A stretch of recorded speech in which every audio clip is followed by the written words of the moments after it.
चलिए बच्चों, next is, जैसा कि हम बात कर रहे थे कि फैराडेज लॉ जो है वो लेंज लॉ मिक्स करने के बाद हमारे पास जो फॉर्मूला आता है it is something like this कि EMF induced is minus D phi by D T.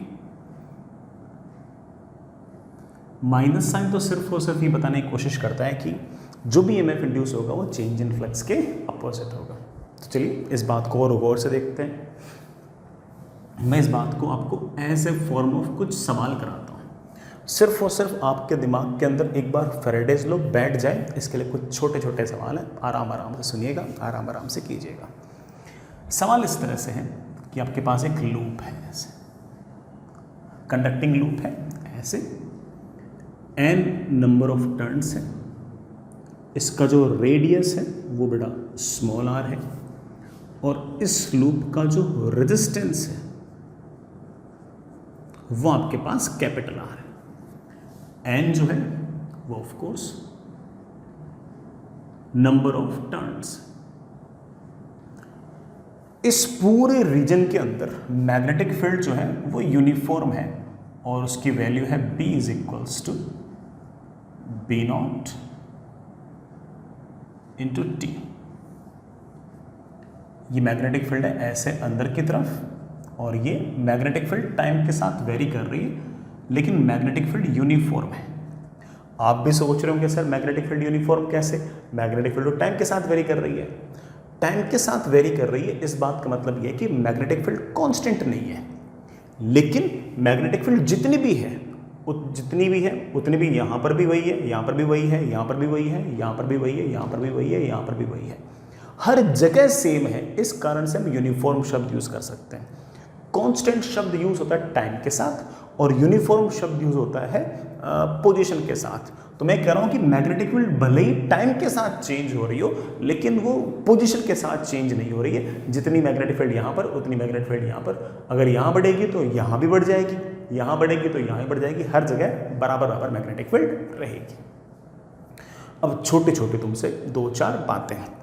पहली बात ये कि इस रीजन के अंदर मैग्नेटिक फील्ड लगातार बढ़ रही है। ऑफ कोर्स टाइम बढ़ेगा तो मैग्नेटिक फील्ड तो बढ़ेगी फॉर्मूले के हिसाब से। तो लेंज लॉ ये कहता है कि इसमें करंट इंड्यूस होगा, ईएमएफ इंड्यूस होगा और ईएमएफ इस तरह से इंड्यूस होगा कि वो इस मैग्नेटिक फील्ड को घटाने की कोशिश करे। अंदर की तरफ मैग्नेटिक फील्ड बढ़ रही है तो हमारी कोशिश होनी चाहिए मैग्नेटिक फील्ड को घटाने की, और मैग्नेटिक फील्ड घटाने के लिए ऑफ कोर्स हम चाहेंगे करंट आए ऐसे। जो करंट यूं आएगा उसका हम नाम निकाल देंगे। क्या नाम निकाल देंगे? Induced current. क्या नाम निकाल देंगे बच्चों? Induced current. और ऐसे करंट आने के लिए बेटा कोई ना कोई बैटरी होनी चाहिए। हम जानते हैं कि यहाँ पर कोई बैटरी नहीं होती, बल्कि यहाँ पर तो एक इंड्यूस्ड ईएमएफ आती है। क्या आती है बच्चों? Induced EMF. तो बेटा चलिए एक सवाल लिखिए, find induced EMF in the conducting loop. इस कंडक्टिंग लूप के अंदर इंड्यूस्ड ईएमएफ कितनी होगी बताइए। बिल्कुल बताते हैं, बहुत आसान है। पहले ये देखो कि इस लूप में से गुजरने वाला आखिर फ्लक्स कितना है।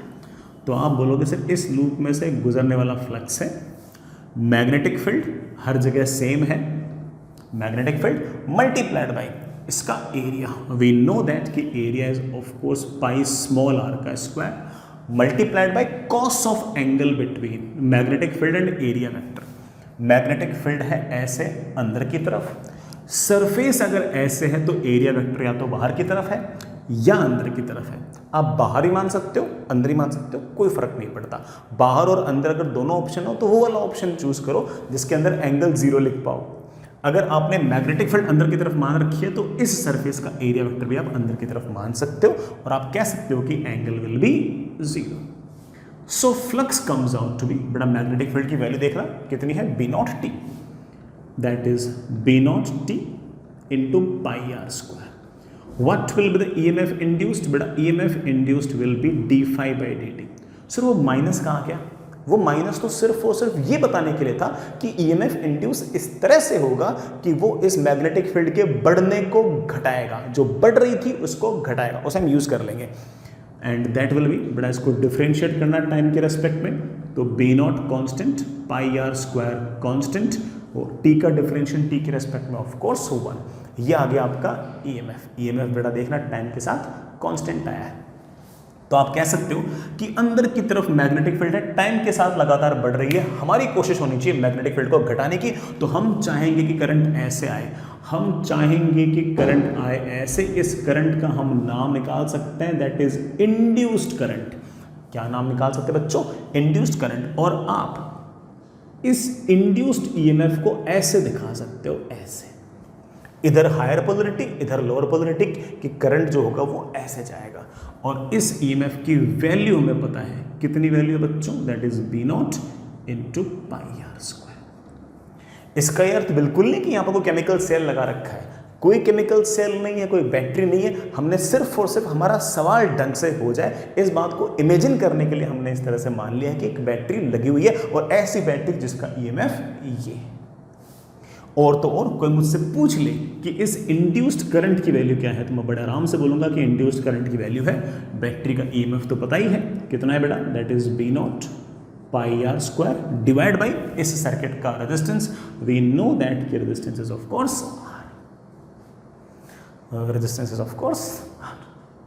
ये हमारी इंड्यूस्ड ईएमएफ और इंड्यूस्ड करंट। सर माइनस क्यों लगाया? माइनस तो सिर्फ और सिर्फ ये रिप्रेजेंट करता था कि मैग्नेटिक फील्ड अंदर की तरफ बढ़ रही है, तो हमारी कोशिश उस मैग्नेटिक फील्ड को घटाने की होनी चाहिए, उसके लिए करंट आना चाहिए, उसके लिए बैटरी की हायर पोलरिटी इस तरफ, लोअर पोलरिटी इस तरफ। एक्चुअल में ऐसे कोई बैटरी लगी हुई नहीं है, ये सिर्फ और सिर्फ हमने जो इंड्यूस्ड ईएमएफ निकाला था उसको दिखाने के लिए जगह बना दी अपन ने।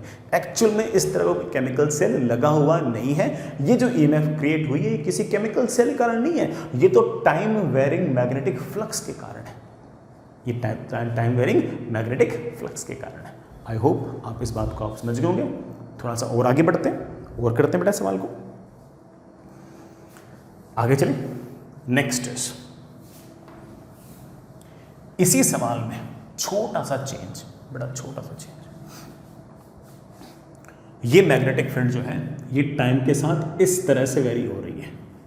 B is equals to B naught t square, B is equals to B naught t square. ऐसे कुछ भी नहीं लगा रखा, तार है सिंपली, ऐसा तार जिसका रेजिस्टेंस R है। फिर से सवाल पूछा गया, find induced EMF in the loop. Loop में इंड्यूस्ड ईएमएफ बताओ। बिल्कुल बताएंगे।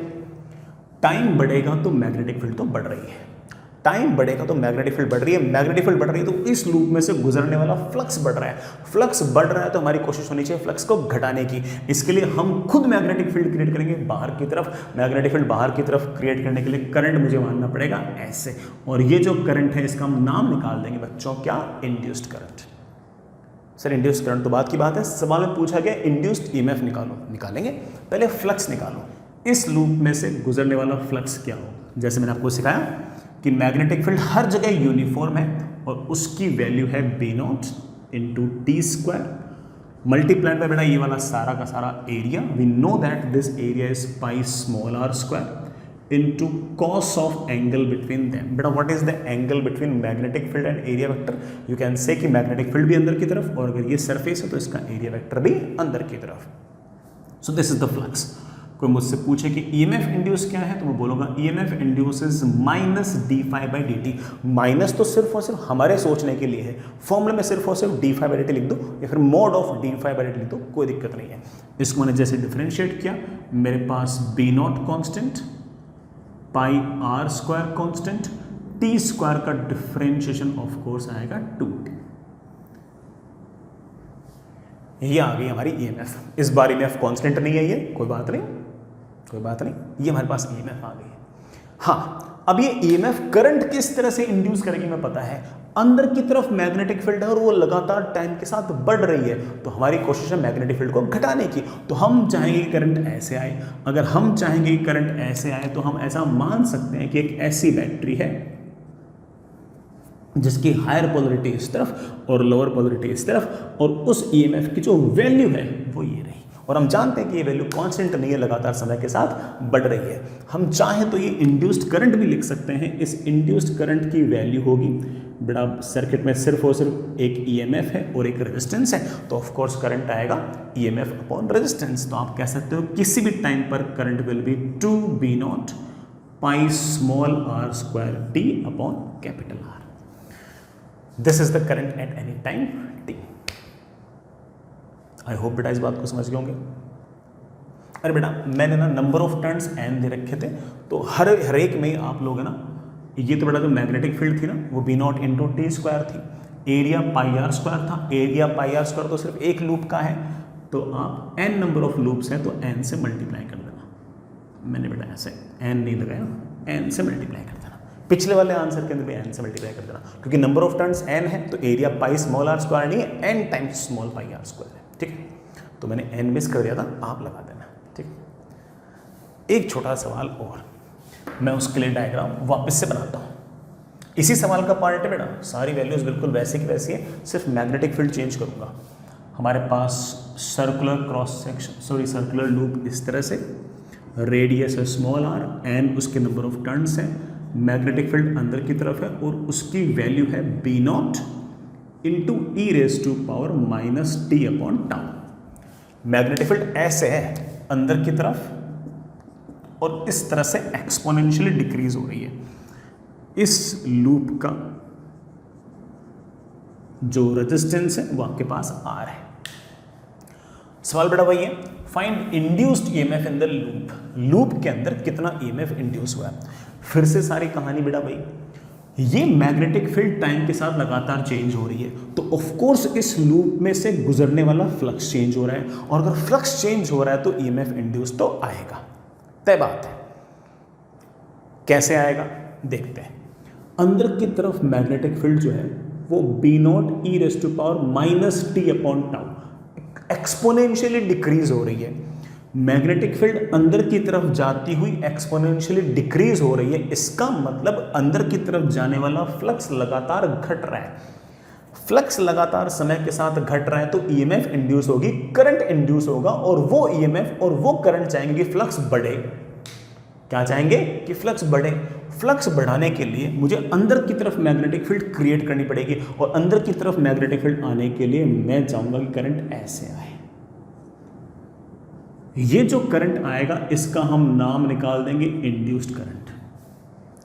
ऐसे करंट लाने के लिए मुझे एक बैटरी माननी पड़ेगी. ऐसी कोई बैटरी लगी हुई नहीं है, बैटरी माननी पड़ेगी जिसकी हायर पोलरिटी इस तरफ और लोअर पोलरिटी इस तरफ, और इस बैटरी के ईएमएफ का मैग्नीट्यूड मैंने यहां लिख दिया, निकाला नहीं है, अभी निकालते हैं.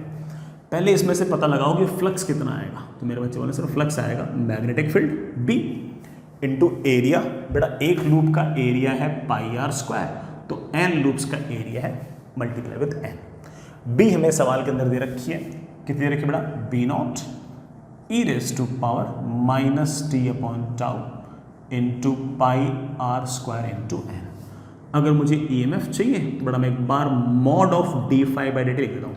सर माइनस क्यों लगा रहे? अरे भाई माइनस तो सिर्फ और सिर्फ डायरेक्शन बताने के लिए थी कि पोलरिटी इस तरफ होगी या इस तरफ होगी. वो तुम पहले से ही लेंज लॉ से जज कर चुके हो, अब बार बार किस बात का माइनस लगा दिया बेटा मैंने कि इधर पोलरिटी हाई इधर पोलरिटी लो, बस हो गया, बहुत है. अब आप कहोगे कि ईएमएफ की वैल्यू होगी, बेटा इसको डिफरेंशिएट कर दो.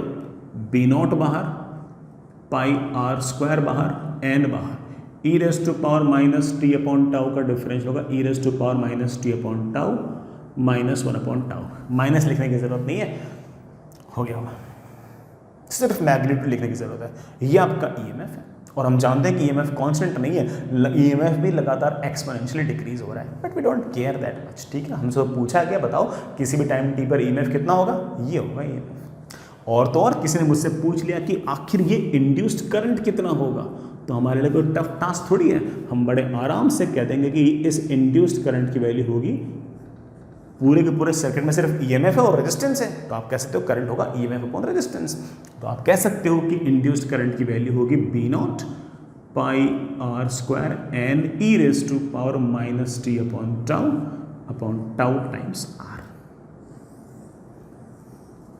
ये आपका induced current. I really hope बेटा ये वाली बात भी आपको समझ में तो आएगी. आगे चलिए बेटा,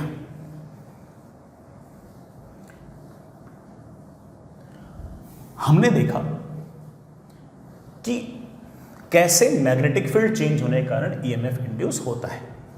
कोई दिक्कत नहीं है। चलो बच्चों आगे चलते हैं। नेक्स्ट इज एक सवाल और, आराम से इत्मीनान से सोच समझ करना, कोई जल्दबाजी नहीं है। हमारे पास इस तरह का एक सर्किट है,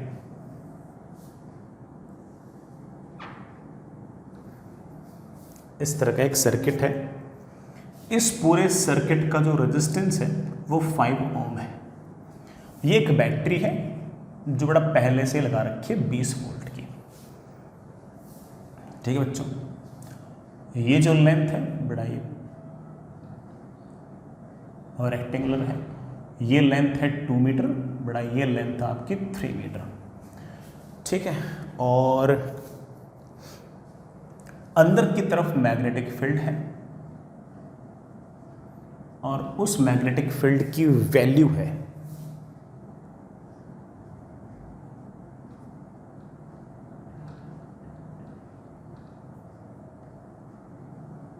0.5 टी मतलब time, Tesla.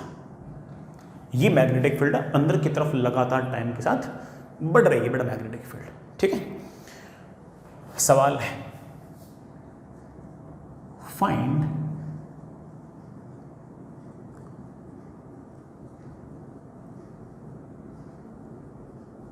Current in the circuit. Circuit में करंट बताओ। बिल्कुल बताएंगे, चिंता मत करो। ये 20 वोल्ट की कोई बैटरी लगा रखी होगी बेटा सवाल के अंदर पहले से ही।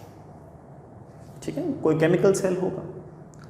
इसको एक बार के लिए भूल जाओ, इसको एक बार के लिए भूल जाओ, भूलना तो आसान सा काम है। इस पूरे के पूरे लूप के अंदर मैग्नेटिक फील्ड है अंदर की तरफ, और वो जो अंदर की तरफ मैग्नेटिक फील्ड है आप देख रहे हो कि टाइम के साथ लगातार बढ़ रही है। अंदर की तरफ मैग्नेटिक फील्ड अगर टाइम के साथ लगातार बढ़ रही है तो पक्की बात है कि इस लूप के अंदर की तरफ जाने वाला फ्लक्स बढ़ रहा है। अंदर की तरफ जाने वाला अगर फ्लक्स बढ़ रहा है तो कुछ ना कुछ ईएमएफ इंड्यूस भी होगी। ये जो ईएमएफ दे रखी है ना किसी बैटरी की, इसके अलावा एक ईएमएफ इंड्यूस भी होगी, और वो जो इंड्यूस्ड ईएमएफ है वो ये चाहेगी कि अंदर की तरफ जो फ्लक्स बढ़ रहा है उसको घटा दूं। उसकी कोशिश होगी कि मैं घटा दूं, और घटाने के लिए वो ये चाहेगा कि मैग्नेटिक फील्ड हो बाहर की तरफ, क्योंकि अंदर की तरफ जाने वाली मैग्नेटिक फील्ड बढ़ रही है तो हमारी कोशिश होनी चाहिए मैग्नेटिक फील्ड को घटाने की। तो हम चाहेंगे कि मैग्नेटिक फील्ड आए बाहर की तरफ, और बाहर की तरफ मैग्नेटिक फील्ड लाने के लिए करंट आना चाहिए ऐसे, और करंट आना चाहिए ऐसे। इसके लिए ऑफ कोर्स अगर आप इंड्यूस्ड ईएमएफ चाहोगे तो उसकी हायर पोलरिटी इस तरफ और लोअर पोलरिटी इस तरफ, और मैंने उसके ईएमएफ को लिख दिया ई इंड्यूस्ड। अब ये ई इंड्यूस्ड कितना है देखते, पहले फ्लक्स निकालो। इस लूप में से गुजरने वाला फ्लक्स होगा, मैग्नेटिक फील्ड है 0.5 टी मल्टीप्लाइड बाई इस रेक्टेंगल का area, area is of course 6, everything is in SI units. EMF induced is of course minus d∅dt, और इसको मैंने जैसे डिफरेंशिएट किया मेरे पास आ गया 3 volts. 6 into 0.5 is 3t, t का डिफरेंशियल t के रेस्पेक्ट में 1, दिस इज 3 वोल्ट्स। ये आ गया आपके पास पड़ा कितना 3 वोल्ट्स। इंड्यूस्ड ईएमएफ की पोलरिटी इस तरफ है, वो करंट भेजना चाह रही है ऐसे। जो बैटरी आपने पहले से लगा रखी है उसका हायर पोटेंशियल इस तरफ, वो करंट भेजना चाह रहे हैं ऐसे। ये वाली बैटरी और ये वाली बैटरी मैंने आपको क्लास में सिखा रखा है, दोनों सीरीज में है। जो करंट इसमें वही करंट इसमें, लेकिन दोनों की पोलरिटी सेम डायरेक्शन में नहीं है। ये बैटरी करंट को फेंकना चाह रही है ऐसे, ये बैटरी करंट को फेंकना चाह रही है ऐसे। किसकी मर्जी चलेगी? आप बोलो सर ऑफ कोर्स इसकी मर्जी चलेगी, क्योंकि इसका ईएमएफ बड़ा है, और पूरे के पूरे सिस्टम का जो इक्विवेलेंट ईएमएफ आएगा दैट विल बी 20 - 3, नॉट 20+3 बल्कि 20 - 3। सेम डायरेक्शन में अगर पोलरिटी होती है तो ऐड कर लेते हैं, अपोजिट में होती है तो हम सब्ट्रैक्ट कर लेते हैं, and that comes out to be 17 volts. और अगर किसी ने मुझसे पूछा कि सर करंट कितना होगा तो मैं कहूँगा दैट इज 17 वोल्ट तो पोटेंशियल है, और कुल मिलाकर रेजिस्टेंस हमें दे रखा है 5। आई थिंक 3.4 एम्पियर आंसर आ गया होगा बच्चों, आंसर आ गया 3.4, और कुल मिलाकर जो करंट है वो आएगा ऐसे 3.4 एम्पियर। सर आपने तो कहा था कि करंट यूं आना चाहिए, क्योंकि मैग्नेटिक फील्ड अंदर की तरफ और वो लगातार बढ़ रही है, तो अंदर की तरफ जाने वाला फ्लक्स बढ़ रहा है, तो सर फ्लक्स तो घटाने के लिए करंट तो यूं आना चाहिए था। आखिर करंट आया कैसे? करंट ऐसे क्यों आया? बेटा ऐसे जो करंट आया है ये इंड्यूस्ड ईएमएफ की वजह से नहीं आया है, ये आया है आपने जो केमिकल सेल लगा रखा है, जो पहले से एक बैटरी लगा रखा है उसकी वजह से। बल्कि इस जो इंड्यूस्ड ईएमएफ की अगर बात करें तो उसने तो कोशिश यही की है कि करंट ऐसे ना आए बल्कि करंट ऐसे आए, और काफी हद तक ये अपने मतलब उस टारगेट में सक्सेसफुल भी हुआ है। अगर ये ईएमएफ ना होती, अगर ये इंड्यूस्ड ईएमएफ ना होती तो ऐसे करंट ज्यादा आता। 20 वोल्ट की बैटरी होती, 5 ओम का रेजिस्टेंस होता, तो करंट आता 4 एम्पियर। ये जो इस तरफ उल्टी डायरेक्शन में ईएमएफ इंड्यूस हुई है उसने कम से कम इस करंट को घटाया तो है, उसने अपना कंट्रीब्यूशन तो किया ही है। सक्सेसफुल हो पाए ना हो पाए वो अलग बात है, लेकिन इसने कम से कम अपनी तरफ से कोशिश की है कि जो करंट है वो ऐसे ना जाकर करंट यूं जाए, कोशिश तो की। चली नहीं इसकी, क्यों नहीं चली? क्योंकि इसका ईएमएफ हमारा जो केमिकल सेल लगा रखा है उसकी ईएमएफ से छोटा था। अगर इसका ईएमएफ किसी तरीके से इस ईएमएफ से अगर बड़ा आता तो करंट ऐसे ही बहता था। तो इसमें ये मत सोचना कि हमारा लेंज लॉ फॉलो नहीं हुआ है, लेंज लॉ फॉलो हुआ है। इस ईएमएफ ने, इस इंड्यूस्ड ईएमएफ ने तो अपनी तरफ से अंदर की तरफ जो मैग्नेटिक फील्ड बढ़ रही थी उसको घटाने की कोशिश की है, और उसने खुद कोशिश की है कि करंट यूं ना जाए, करंट ऐसे जाए, पूरी कोशिश की है, बढ़िया कोशिश की है। सक्सेसफुल क्यों नहीं हो पाया? सक्सेसफुल सिर्फ इसलिए नहीं हो पाया क्योंकि इसका ईएमएफ जो था वो हमारे एक्सटर्नल ईएमएफ से छोटा था, इसलिए इसकी चल नहीं पाई, इसलिए इसकी इतनी चल नहीं पाई। लेकिन कोई बात नहीं, इट ट्राइड वेल, है ना। आगे चलते हैं बच्चों। आई होप बेटा इस बात को तुम समझ गए होंगे।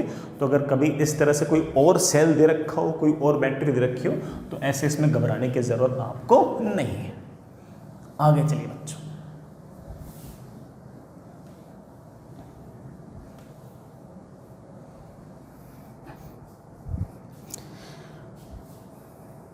मैं एक सवाल और करता हूं बेटा।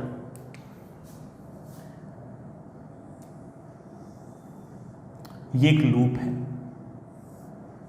बेटा, इसका रेजिस्टेंस इसका रेडियस बेटा r है,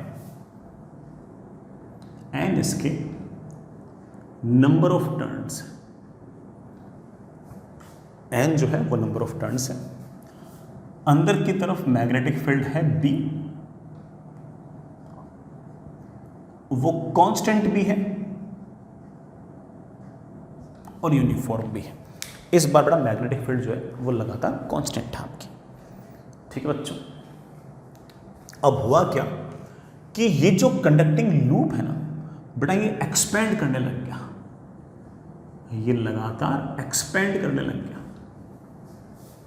और एक्सपेंड इस तरह से कर रहा था कि इसके रेडियस के चेंज होने की रेट मुझे के दे रखी है। के बेटा कोई ना कोई कांस्टेंट होगा। K is the rate at which radius is increasing, and we know it very well कि जैसे जैसे रेडियस बढ़ेगा ऑफ कोर्स एरिया भी तो बढ़ेगा, और एरिया बढ़ेगा तो फ्लक्स बढ़ जाएगा। भाई फ्लक्स बढ़ाने के लिए सिर्फ और सिर्फ मैग्नेटिक फील्ड बढ़ाना जरूरी थोड़ी है, फ्लक्स तब भी बढ़ सकता है जब एरिया बढ़ जाए। तो इसका जो रेडियस है वो लगातार बढ़ता जा रहा है, ये सारा लूप लगातार ऐसे एक्सपेंड हो रहा है, और अगर ऑफ कोर्स एक्सपेंड हो रहा है तो इसके अंदर से गुजरने वाला फ्लक्स भी लगातार टाइम के साथ इंक्रीज हो रहा है, और अगर फ्लक्स लगातार टाइम के साथ इंक्रीज हो रहा है तो कोई ना कोई ईएमएफ इंड्यूस तो होगी। मुझे वो ईएमएफ इंड्यूस निकालनी है। फाइंड इंड्यूस्ड ईएमएफ कर देंगे, कोई दिक्कत नहीं है। मैं कहूंगा कि इस लूप में से गुजरने वाला फ्लक्स होगा magnetic field B multiplied by इसका एरिया, इसका एरिया है pi r square into cos of angle between them. बेटा what is the angle between them? तो आप बोलो सर मैग्नेटिक फील्ड है अंदर की तरफ, सरफेस है ऐसे, तो उसका एरिया वेक्टर आप बाहर भी मान सकते हो, अंदर ही मान सकते हो। वैसे मैग्नेटिक फील्ड अंदर है तो आप एरिया वेक्टर भी अंदर ही मान लो, तो इसमें आप 0 लिख पाओगे। This is the flux that is B pi r square. हमने कुछ सवाल ऐसे किए जिसके अंदर B वेरी कर रहा था और एरिया फिक्स था। अब क्या हो गया, B फिक्स है और एरिया वेरी कर रहा है। हमें क्या फर्क पड़ता है? हमें तो सिर्फ इतना पता है कि जो भी ईएमएफ इंड्यूस्ड है उसकी वैल्यू आएगी मॉड ऑफ d∅dt। इसको डिफरेंशिएट कर दो, B कांस्टेंट, पाई कांस्टेंट, r स्क्वायर का डिफरेंशियल टाइम के रेस्पेक्ट में मेरे बच्चे जानते हैं कि चेन रूल से हम उसको लिख सकते हैं 2r dr/dt। और ये जो rate of change of radius है ये हमें सवाल के अंदर दे रखा है कि तुम्हारे पास ईएमएफ की वैल्यू आ गई है 2 पाई बी, ये बड़ा dr/dt के 2 पाई बी के आर, ये हमारा ईएमएफ आ गया, ये हमारा ईएमएफ। हम तो ईएमएफ की डायरेक्शन भी बता सकते हैं। जरा सोचो, अंदर की तरफ गुजरने वाला फ्लक्स लगातार टाइम के साथ बढ़ रहा है। बढ़ने के पीछे कारण इस बार मैग्नेटिक फील्ड का चेंज होना नहीं है, बल्कि एक्सपेंड होना कारण है। ऑफ कोर्स एक्सपेंड होगा तो एरिया बढ़ेगा, एरिया बढ़ेगा तो ज़्यादा से ज़्यादा फ्लक्स गुजरेगा। हमारी कोशिश होनी चाहिए फ्लक्स को घटाने की। फ्लक्स को घटाने की अगर हमारी कोशिश होनी चाहिए तो हम खुद मैग्नेटिक फील्ड क्रिएट कर देंगे, अंदर की तरफ नहीं, बाहर की तरफ, क्योंकि हमें अंदर की तरफ जाने वाली मैग्नेटिक फील्ड को घटाना है, अंदर की तरफ जाने वाले फ्लक्स को घटाना है। तो हमारी कोशिश होनी चाहिए मैग्नेटिक फील्ड बाहर की तरफ क्रिएट करने की। और मैग्नेटिक फील्ड बाहर की तरफ क्रिएट करने के लिए हम जानते हैं कि करंट जो है वो इस तरह से एंटी क्लॉकवाइज आना चाहिए। अगर करंट इस तरह से एंटी क्लॉकवाइज आना चाहिए तो इस तरफ करंट बहाने के लिए क्या हमने कोई केमिकल सेल लगा रखा है क्या? नहीं, हमने एक बैटरी लगा देते हैं, मतलब रिप्रेजेंट करने के लिए। ऐसी कोई बैटरी लगी हुई नहीं है, ऐसे दिखाने के लिए। और इस ईएमएफ की जो वैल्यू है ये आपके 2 पाई बी के आर है। तो मैग्नेटिक फ्लक्स चेंज होने के कई रास्ते हैं। मैग्नेटिक फील्ड का चेंज होना, एरिया का चेंज होना, या फिर मैग्नेटिक फील्ड और एरिया वेक्टर के बीच के एंगल का चेंज होना। अगर एंगल चेंज हो गया तब भी बिना आपका फ्लक्स तो चेंज हो ही सकता है। बट आई होप इस बात को आप समझ होंगे कि कैसे एरिया चेंज होने से भी फ्लक्स चेंज हो सकता है, और फ्लक्स के चेंज होने से ऑफकोर्स कोई ना कोई ईएमएफ इंड्यूस आ सकती है। कॉन्सेप्ट तो वही है कि EMF induces of course rate of change of flux. बाकी तो ठीक है बेटा, फ्लक्स चेंज होने के अलग अलग रास्ते तो हो ही सकते हैं। चलिए बच्चों आगे चलते हैं। हम देख रहे थे कि फ्लक्स चेंज होने के अलग अलग तरीके हो सकते हैं। एक तरीका ये हो सकता था कि मैग्नेटिक फील्ड चेंज हो, एक तरीका ये हो सकता था कि एरिया चेंज हो, एक तरीका ये भी हो सकता है कि एंगल चेंज हो। तो चलिए उसको भी देखते हैं, है ना, और थोड़ा सा और समझते हैं इन बातों को। इसमें एज ए फॉर्म ऑफ बड़ा सवाल ही समझा रहा हूँ, सुनिएगा। मान लीजिए कि आपके पास इस तरह से मैग्नेटिक फील्ड है, यूनिफॉर्म मैग्नेटिक फील्ड है इस तरह से, और इस यूनिफॉर्म मैग्नेटिक फील्ड की जो वैल्यू है वो आपके पास B है, ठीक है। ऐसे आपके पास कोई लूप है, इसके n नंबर ऑफ टर्न्स है। एक लूप का जो टर्न का एरिया है वो A है, ठीक है। शुरुआत में बड़ा लूप ऐसे पड़ा है, यूं पड़ा है, तो इसका एरिया वेक्टर ऐसे है। तो एरिया वेक्टर और मैग्नेटिक फील्ड के बीच में शुरुआत में एंगल 0 है। अब इस लूप को डायमीटर के अबाउट मैंने ऐसे घुमाना स्टार्ट कर दिया है, और इस लूप को मैं ऐसे अलोंग डायमीटर मैं कांस्टेंट ओमेगा से घुमा रहा हूं, कांस्टेंट ओमेगा से घुमा रहा हूं, ठीक है। शुरुआत में लूप ऐसे था तो एरिया वेक्टर ऐसे, तो एरिया वेक्टर और मैग्नेटिक फील्ड के बीच में शुरुआत में कोई एंगल नहीं है, या फिर 0 डिग्री एंगल है ऐसे बोल दो। लेकिन जैसे जैसे लूप रोटेट करेगा ऑफ कोर्स मैग्नेटिक फील्ड तो ऐसे रहेगी, लेकिन एरिया वेक्टर लगातार में डायरेक्शन चेंज करेगा। और इस लूप को हम ओमेगा की कांस्टेंट एंगुलर वेलोसिटी से घुमाए जा रहे हैं। Find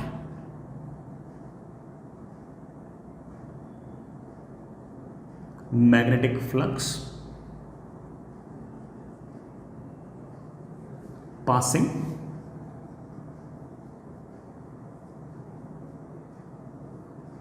through the loop at any time t। किसी भी टाइम t पर लूप में से गुजरने वाला फ्लक्स कितना होगा ये बताओ। दूसरा सवाल, find EMF induced in the loop. Loop के अंदर EMF कितनी इंड्यूस्ड होगी वो बताओ। तो बताएंगे, सुनिए बेटा, किसी भी t टाइम पर आपकी मैग्नेटिक फील्ड तो ऑफ कोर्स ऐसे है, लेकिन आपका तो जो लूप है वो ऐसे नहीं है, वो ऐसे है। जो लूप है it is something like this, ऐसे, और उस लूप का एरिया वेक्टर ऐसे। एरिया जो है उसका मैं ए नहीं लिखूंगा, एन ए लिखूंगा। एक लूप का अगर एरिया ए है तो of course N number of loops है तो उनका एरिया एन ए है। मैग्नेटिक फील्ड तो सामने की तरफ ही है। मैग्नेटिक फील्ड और एरिया वेक्टर के बीच में किसी भी टाइम पर जो एंगल होगा, बड़ा you know it very well कि if omega is constant this angle will be omega into T. तो किसी भी टी टाइम पर आप कह सकते हो कि इस लूप में से गुजरने वाला जो फ्लक्स होगा that will be magnetic field into area into cos of angle between them. As you can see that कि in this case magnetic flux is changing not due to change in magnetic field, not due to change in area, but due to change in the angle between magnetic field and area. किसी भी कारण से flux change हो, मुझे क्या है, मुझे तो सिर्फ इतना पता है कि जो भी आपके EMF इंड्यूस्ड की वैल्यू है वो आपके पास है -d∅/dt। माइनस लगाओ ना लगाओ बड़ा मुझको खास फर्क नहीं पड़ता, मैं तो वैसे भी आखिर में मोड लगा लेता हूँ। इसको डिफरेंशिएट कर लो, बड़ा इसका differential comes out B constant, N constant, A constant, cos का differential minus sine omega T, एक ओमेगा बेटा चेन रूल के कारण बाहर, into sine of omega T. तो हमारे दोनों आंसर आ चुके हैं कि हमसे पूछा गया कि किसी भी टाइम पर मैग्नेटिक फ्लक्स कितना होगा, ये रहा, और हमसे पूछा गया कि किसी भी टाइम पर आपका EMF इंड्यूस्ड क्या होगा, वो ये होगा। तो EMF इंड्यूस्ड और फ्लक्स दोनों हमारे आंसर आ चुके हैं। यही तरीका है अल्टरनेटिंग करंट या अल्टरनेटिंग वोल्टेज सोर्स बनाने का। जो हमारे घरों में हाउस होल्ड इलेक्ट्रिसिटी आती है बेटा, वो भी एग्जैक्टली इसी तरीके से बनाई जाती है। वो एक अल्टरनेटिंग करंट होती है। अल्टरनेटिंग शब्द हम इसलिए यूज़ करते हैं क्योंकि साइन की वैल्यू -1 से लेके 1 तक वेरी करेगी। तो ये जो EMF है ये बार बार अपनी डायरेक्शन चेंज करेगी, एक बार इधर करंट भेजेगी, एक बार इधर, फिर एक बार इधर, फिर एक बार इधर। ठीक है, ये हम आगे जाए कभी ना कभी डिटेल में भी हो सकता है कि पढ़ें, बट फिलहाल इतना हमारा काम चल जाएगा इससे। तो इतना ही पूछा तो इतना जवाब दे सकते हैं। I hope you get the point. एक बात और, अगर मैं कहूं कि इसको हमने कांस्टेंट अल्फा से घुमाया, कांस्टेंट एंगुलर एक्सेलरेशन से घुमाया, और इसका इनिशियल ओमेगा जो है वो 0 है, इनिशियल ओमेगा 0 है। इनिशियली आपके पास जो लूप है बेटा वो रेस्ट पे था और डायमीटर के अबाउट हमने इसको घुमाना स्टार्ट कर दिया, और डायमीटर के बाद हमने घुमाना स्टार्ट कर दिया। इनिशियल एंगुलर वेलोसिटी 0 है लेकिन एंगुलर एक्सेलरेशन है। तो बताओ कि किसी भी टाइम पर इस लूप में से गुजरने वाला फ्लक्स कितना होगा, और बताओ कि EMF इंड्यूस कितनी होगी। तो निकाल देंगे। किसी भी टाइम t पर हम जानते हैं कि magnetic field will be like this, और किसी भी टाइम t पर हम जानते हैं कि लूप जो होगा वो बड़ा ऑफ कोर्स कुछ एंगल रोटेट कर जाएगा। इस एंगल को आप बड़े आराम से लिख सकते हो कि initial omega into T plus half into alpha into T का स्क्वायर। तो आप कह सकते हो कि ये जो एरिया है NA और जो मैग्नेटिक फील्ड है B, इनके बीच का एंगल जो है वो लगातार टाइम के साथ चेंज हो रहा है। और किस फंक्शन से चेंज हो रहा है, we know it very well. हम कह सकते हैं कि किसी भी टाइम पर इस लूप में से गुजरने वाला जो फ्लक्स है वो है magnetic field into area into cos of angle between them. Of course angle between them is alpha t square upon 2। पहला सवाल तो हो गया, फ्लक्स पूछा था किसी भी टाइम t पे बताओ। अगला सवाल हमसे पूछा गया कि बताओ EMF इंड्यूस क्या होगी। वी नो दैट कि the flux is changing, so EMF induce will be d∅/dt या -d∅/dt, जैसे लिखना चाहो वैसे लिख दो। हम तो वैसे ही बेटा मोड़ लेंगे। B N A कांस्टेंट है, बाहर निकाल लो। कॉस ऑफ समथिंग का डिफरेंस होगा minus sine of alpha t square by 2। खत्म नहीं हुआ है अभी तो कॉस का डिफरेंशिएशन किया है। इस अंदर वाले का डिफरेंशिएशन क्या होगा, अंदर वाले का ऑफ कोर्स डिफरेंशिएशन होगा अल्फा बाई 2 तो बड़ा बाहर आ गया, टी स्क्वायर का डिफरेंशिएशन होगा ऑफ कोर्स 2t। ये हमारा EMF आ गया। किसी भी टाइम t पर आपका जो EMF होगा वो ये होगा, this will be the EMF eight any time t। किसी भी टाइम t पर हम बड़े आराम से EMF बता सकते हैं। I hope you get the point. बड़ा वाली बात तो समझ में आई गई होगी। तो हमने देखा कि फ्लक्स चेंज होने के खूब सारे कारण हो सकते हैं। मैग्नेटिक फील्ड का चेंज होना, मैग्नेटिक फील्ड और एरिया वेक्टर के बीच एंगल का चेंज होना, एरिया का चेंज होना, खूब सारे कारण हो सकते हैं। और हो सकता है कि इनका भी कोई कॉम्बिनेशन हो, उसके कारण भी हो सकता है कि आपका फ्लक्स चेंज हो। ठीक है, चलिए बच्चों आगे चलते हैं। एक छोटा सा पॉइंट और है बेटा, मान लीजिए कि मेरे पास ये बेटा कोई लूप है और इस लूप का जो रेजिस्टेंस है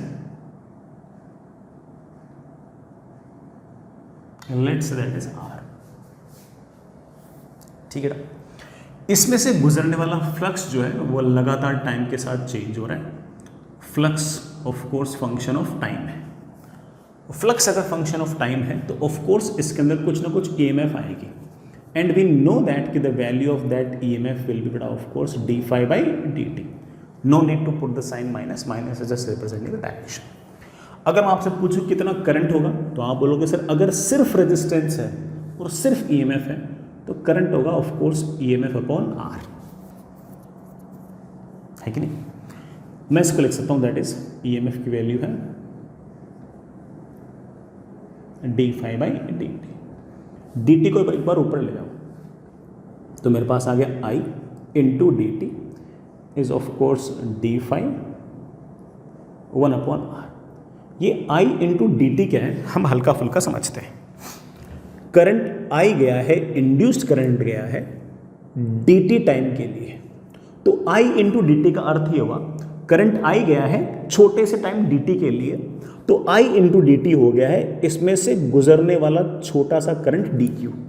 यही तो करंट की डेफिनेशन है, कितना चार्ज गया पर यूनिट टाइम, वही हमारा करंट था। तो I इंटू डी टी को हम कह सकते हैं कि वो चिन्ना सा छोटा सा चार्ज जो इस तार के अंदर फ्लो किया है। Fair enough. अगर मैं दोनों साइड्स को इंटीग्रेट करूं तो लेफ्ट हैंड साइड मेरे पास आ गया integration dq, that is integration I D T 1 upon R तो कांस्टेंट है, that is integration of d phi। dq का इंटीग्रेशन क्या होगा, dq dq dq dq dq, बार बार करंट जा रहा है dq dq dq। अगर इसका इंटीग्रेशन करोगे तो आपके पास सारा का सारा वो चार्ज आ जाएगा जो फ्लो होगा। 1 अपॉन R तो कांस्टेंट है, d phi का इंटीग्रेशन इनिशियल फ्लक्स है लेट से phi1 और फाइनल फ्लक्स है लेट से इनिशियल फ्लक्स है phi I और फाइनल फ्लक्स है लेट से phi f। तो मेरे पास चार्ज फ्लोन आ गया है 1 अपॉन R, d phi का इंटीग्रेशन आएगा phi, लिमिट लगाऊंगा phi इनिशियल से phi फाइनल, और कितना चार्ज फ्लो हुआ है उसकी वैल्यू आ गई है 1 बाई R। फाइनल फ्लक्स लिखो माइनस इनिशियल फ्लक्स, या फिर ऐसे लिख दो बेटा charge flown will be always equals to change in flux upon R। किसी भी लूप से कितना चार्ज फ्लो होगा वो हम डायरेक्टली लिख सकते हैं change in flux upon resistance. ऊपर आएगा आपके पास चेंज इन फ्लक्स या बड़ा चेंज इन मैग्नेटिक फ्लक्स, और नीचे आएगा ऑफ कोर्स रेजिस्टेंस। तो कभी भी किसी भी सर्किट में से कितना चार्ज फ्लो किया है ये निकालने के लिए पहले करंट निकालो, फिर उस करंट को dt के साथ इंटीग्रेट करो, लिमिट लगाओ। इससे अच्छा हम सीधा कर सकते हैं कि change in flux upon resistance, इससे हमारा चार्ज फ्लो डायरेक्ट आ जाएगा। किसी भी सर्किट में कितना चार्ज फ्लो है डायरेक्ट आ जाएगा। This is charge flow in circuit. Circuit के अंदर कितना चार्ज फ्लो हुआ है वो इस तरह से हमारे पास डायरेक्ट आ जाएगा। ठीक है बच्चों,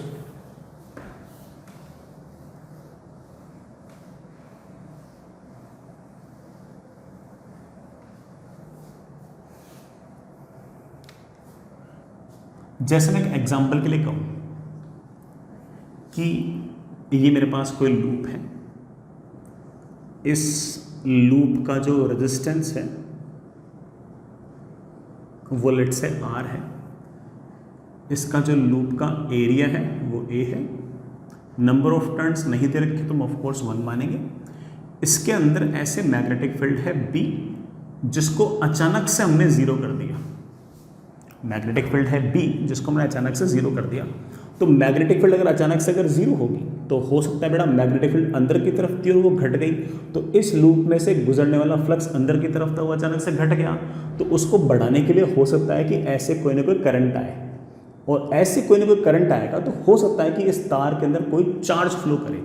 अगर कोई हमसे पूछे कि वो चार्ज क्या होगा तो हम बोलेंगे that is change in flux upon resistance. Circuit का रेजिस्टेंस तो आर है, चेंज इन फ्लक्स बेटा फाइनल माइनस इनिशियल लिख सकते हो, इनिशियल माइनस फाइनल लिख सकते हो, कोई दिक्कत नहीं है। वैसे बेटा हम तो वैसे मैग्नीट्यूड निकालने वाले हैं कि चार्ज, डायरेक्शन तो बता चुके हैं कि चार्ज ऐसे फ्लो करेगा, हम तो वैसे मैग्नीट्यूड बताने वाले हैं, तो कोई समय से कोई सा माइनस कर दो, आखिर में मोड लगा देना। तो आप कह सकते हो इनिशियल मैग्नेटिक फील्ड है बी अंदर की तरफ, और ऑफ कोर्स एरिया वेक्टर भी है अंदर की तरफ ए, माइनस बाद में बेटा मैग्नेटिक फील्ड हो गया है 0 into area. I think charge कितना फ्लो करेगा उसको हम बड़े आराम से लिख सकते हैं, magnetic field into area upon R, magnetic field into area upon R. तो इस तरह से हम बड़े आराम से ये बता सकते हैं कि चार्ज कितना फ्लो हुआ है। इसी तरह से मैं एक छोटा सा एग्जांपल और लूँ, ऐसे ही आसान सा एग्जांपल है। मैं कहूँ कि मेरे पास ये एक लूप है जिसका रेजिस्टेंस है R और इसका एरिया है A1, और ये जो तार है ना ये हल्का सा एक्सपेंड हुआ और एक्सपेंड होकर ऐसे हो गया, और इसका एरिया हो गया A2, और पूरे रीजन में इस तरफ मैग्नेटिक फील्ड है B और वो यूनिफॉर्म भी है और कांस्टेंट भी है। इस बार फिर से इस लूप में से गुजरने वाला फ्लक्स चेंज हुआ है, लेकिन फ्लक्स चेंज होने के पीछे कारण कुछ और है। इस बार क्या कारण है? एरिया का बढ़ना। तो कोई मुझसे पूछ ले कि सर इस तरह से एरिया इस लूप का बढ़ा तो कितना चार्ज फ्लो हुआ, निकाल सकते हो क्या? बिल्कुल निकाल सकते हैं। That charge flow will be of course change in flux upon resistance. Resistance हमें ये दिया हुआ है R, चेंज इन फ्लक्स बेटा वैसे तो मैग्नीट्यूड निकालने वाले हैं, तो आप सीधा सीधा कह सकते हो कि बड़ा वाला फ्लक्स माइनस छोटा वाला फ्लक्स। मैग्नेटिक फील्ड है B अंदर की तरफ, area A2 minus initial magnetic field है B, एरिया है A1। एंगल बेटा आप कह सकते हो कि मैग्नेटिक फील्ड भी अंदर की तरफ, एरिया वेक्टर भी अंदर की तरफ, कोई दिक्कत ही नहीं है। हम कह सकते हैं कि चार्ज फ्लो आ गया मेरे पास B into of course A2 minus A1 upon R। हाँ, आप ये जरूर कह सकते हो इसे डायरेक्शन क्या होगी चार्ज फ्लो होने की, सर वो क्लॉकवाइज एंटी क्लॉकवाइज। तो उसके लिए मैं कहूँगा कि पहले आपका एरिया A1 था, अब एरिया बढ़ गया, एरिया बढ़ गया तो ऑफ कोर्स गुजरने वाला फ्लक्स बढ़ गया, अंदर की तरफ गुजरने वाला फ्लक्स बढ़ गया, तो हम क्या कोशिश करेंगे फ्लक्स को घटाने की। तो हम खुद मैग्नेटिक फील्ड क्रिएट करेंगे। कैसे? अंदर की तरफ नहीं, बाहर की तरफ। वो मैग्नेटिक फील्ड जो हम बाहर की तरफ क्रिएट करेंगे उसके लिए हम करंट कैसे भेजना चाहेंगे, क्लॉकवाइज या एंटी क्लॉकवाइज? तो आपको of course anti clockwise current भेजना चाहिए। तो करंट जाएगा ऐसे, तो ऑफ कोर्स चार्ज जाएगा ऐसे। तो आप कह सकते हो सर इतना चार्ज जाएगा, वो भी ऑफ कोर्स एंटी क्लॉकवाइज। आप कह सकते हो इतना चार्ज जाएगा and this charge will be of course anti clockwise. ये हमारा चार्ज जो जाएगा उसकी वैल्यू आ गई। तो ऐसे हम बड़े आराम से अगर हमें ये वाला फॉर्मूला याद हो तो हम बड़े आराम से ये वाला काम निपटा सकते हैं। हमारे लिए कोई इतना बड़ा टास्क इसमें नहीं है। I hope you get the point.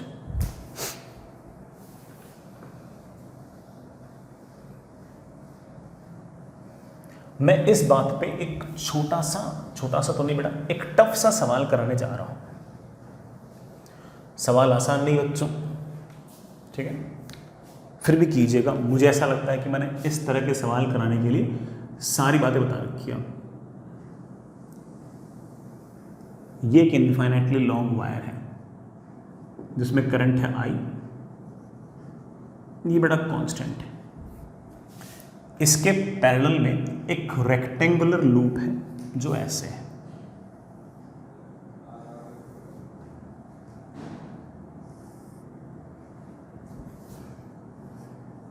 ये डिस्टेंस है A,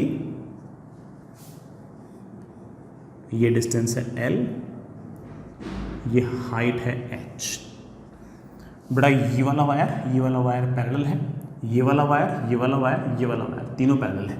ये वाला वायर पैरेलल है और इस वाले वायर के परपेंडिकुलर है। तो ऐसे एंगल 90, एंगल 90। इस पूरे के पूरे तार का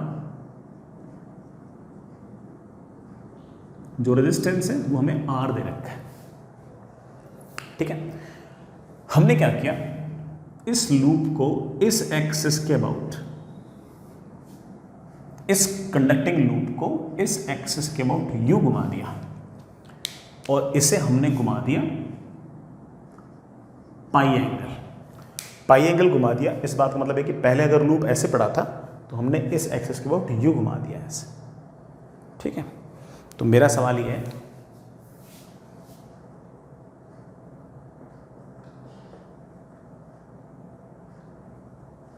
if we rotate the loop by 180 degree, find charge flown in loop।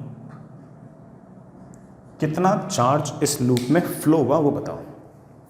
अब हमें फंडा तो पता है कि हम क्या करने वाले हैं, हम करने वाले हैं change in flux upon resistance, कि पहले कितना फ्लक्स पास हो रहा था वो निकाल लेते हैं, बाद में कितना फ्लक्स पास हो रहा है इस लूप में से वो निकाल लेते हैं, चेंज इन फ्लक्स लिखते हैं और डिवाइड बाई रेजिस्टेंस कर देते हैं, ठीक है। इसमें से गुजरने वाला फ्लक्स सिखा रखा है अपन लोगों को कैसे निकालना है। इस तार से x डिस्टेंस दूर जाओ, ऐसे वर्टिकल लाइन खींचो,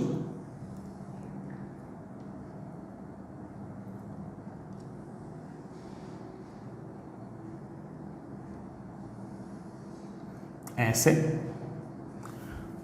इस तार के कारण मैग्नेटिक फील्ड आएगी अंदर की तरफ, और ये जो छोटा सा एरिया है ये तुम अंदर भी मान सकते हो बाहर भी मान सकते हो। तो मैंने मान लिया कि ये एरिया जो है ये ऐसे एरिया वेक्टर अंदर की तरफ है, ध्यान रखना।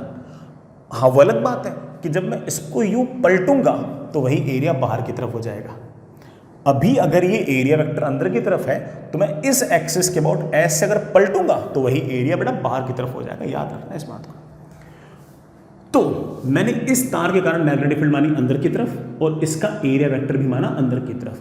थोड़ा सा फ्लक्स गया है और वो फ्लक्स होगा इसके कारण magnetic field, that is mu not I upon 2πx into ये वाला एरिया, this area is of course h into D X into cos of angle between magnetic field और area vector which angle, that is 0। Sir मुझे तो सारा flux चाहिए initial वाला, बेटा सारा चाहिए तो जोड़ ले, जोड़ने के लिए बेटा तो x को कहाँ से कहाँ तक वेरी करेगा, तो बोलेगा सर मैं a से लेकर a प्लस एल तक करूँगा, तो लिख देना बेटा a से लेकर a प्लस एल।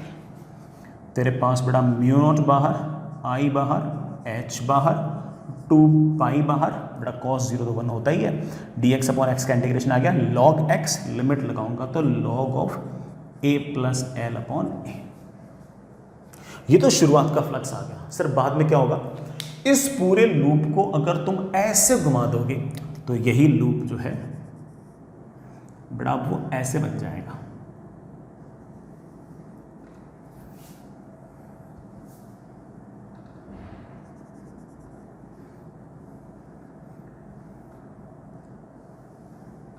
ये ले बेटा, ये एल है तो ये है। अब मेरे बच्चे बोले सर इस लूप में से फ्लक्स निकालना कौन सा मुश्किल काम है। अब अगर लूप यहां से यहां तक है तो मैं x को वेरी कर दूंगा a प्लस एल से a प्लस 2l, सही बात है। लेकिन एक बात का ध्यान और रखना कि जो एरिया वेक्टर तूने पहले ऐसे अंदर माना था u पाई से रोटेट करने के बाद एरिया वेक्टर अब बाहर आ जाएगा। तो अब क्या होगा कि इस तार के कारण मैग्नेटिक फील्ड तो होगी अंदर की तरफ, एरिया वेक्टर होगा बाहर की तरफ। तो अब एंगल 0 नहीं आएगा बेटा, कितना आएगा 180 आएगा, तो एक वो वाला अंतर भी आएगा। मैं फिर से दिखा देता हूं आपको। आप यहां से x डिस्टेंस दूर जाओ और यहां पर एक छोटा सा एलिमेंट लो, ले लिया जिसकी थिकनेस कितनी होगी dx। अब मजे की बात यह कि हमने शुरुआत में बोल दिया कि हम तो एरिया अंदर की तरफ वाला पॉजिटिव ले रहे हैं। अगर मैंने यू रोटेट कर दिया तो यही वाला एरिया बाहर आ गया। इस तार के कारण मैं जानता हूं कि मैग्नेटिक फील्ड अंदर की तरफ है, लेकिन मैं जानता हूं कि ये वाला एरिया वेक्टर अब बाहर की तरफ है और दोनों के बीच में एंगल जो है अब वो ऑफ कोर्स 180 डिग्री है। ऐसा तो है नहीं कि आपने इस पूरे के पूरे लूप को यू इधर शिफ्ट कर दिया है। अगर यू इधर शिफ्ट कर दिया होता तो पहले भी एंगल 0 होता, अब भी एंगल 0 होता। आपने तो पूरे लूप को इस तरह से रोटेट किया है तो ऑफ कोर्स एंगल तो आपका चेंज हो गया है। आपने अगर पहले मैग्नेटिक फील्ड अंदर की तरफ मानी, एरिया वेक्टर भी अंदर की तरफ माना, तो अब एरिया वेक्टर बेटा बाहर की तरफ आ जाएगा। समझ गए इस बात को? तो आप कहोगे सर फाइनल फ्लक्स जो आएगा वो आएगा वापस से बेटा वही mu naught I upon 2πx, ये तो मैग्नेटिक फील्ड, इनटू इसका एरिया, ए इसका area is H into D X into cos of angle between them that is pi. Sir x को कहाँ से कहाँ तक वेरी करूँ बेटा? यहाँ से लेकर यहाँ तक। इस वाले पॉइंट के लिए एक्स की वैल्यू होगी ए प्लस एल, इसके लिए होगी ए प्लस 2l, ए प्लस एल से ए प्लस 2l। और फाइनल फ्लक्स की मेरे पास वैल्यू आ गई है minus mu naught I upon 2πh log of A plus 2l upon A plus L. This is your initial flux, this is your final flux. Initial flux is positive, final flux is negative, होना भी चाहिए था बेटा। अरे दिख नहीं रहा, मैंने बड़ा थोड़ा नीचे लिख दिया। मैं कैलकुलेशन बड़ा वापस से ऊपर लिख देता हूं।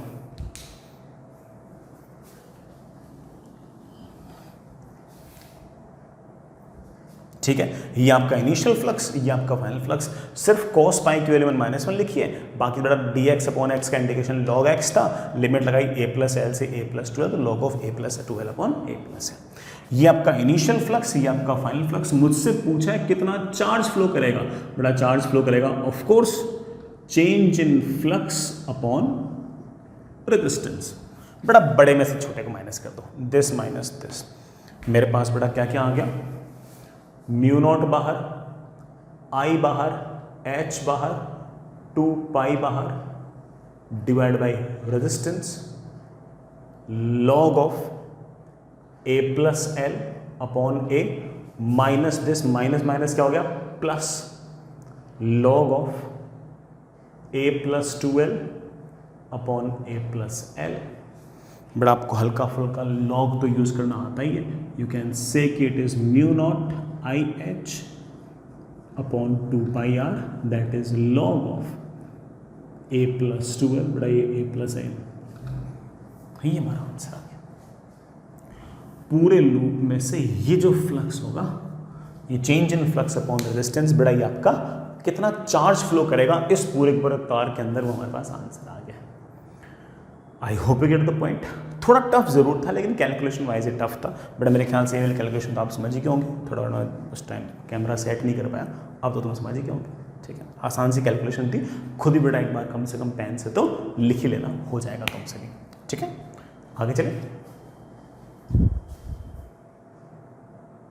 चलिए बच्चों आगे चलते हैं।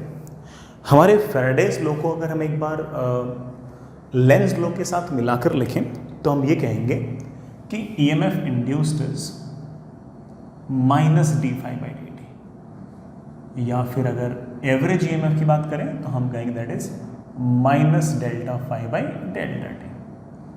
इस माइनस का सिर्फ और सिर्फ ये सिग्निफिकेंस है कि जो भी इंड्यूस्ड EMF होगा वो हमेशा चेंज इन फ्लक्स को अपोज करेगा। अगर फ्लक्स बढ़ रहा होगा तो घटाने की कोशिश करेगा, घटेगा तो बढ़ाने की कोशिश करेगा। तो चलिए इसी बात पे हम अब कुछ सवाल करते हैं।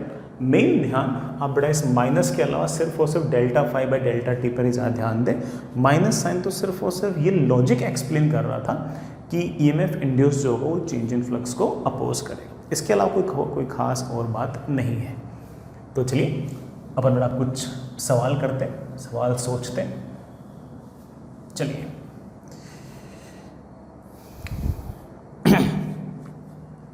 बड़ा आपके पास सवाल इस तरह से, मैं थोड़े सवालों की संख्या ज़्यादा कराऊंगा, आप आराम आराम से इत्मीनान से सोच समझ कर करें, कोई जल्दबाजी नहीं है।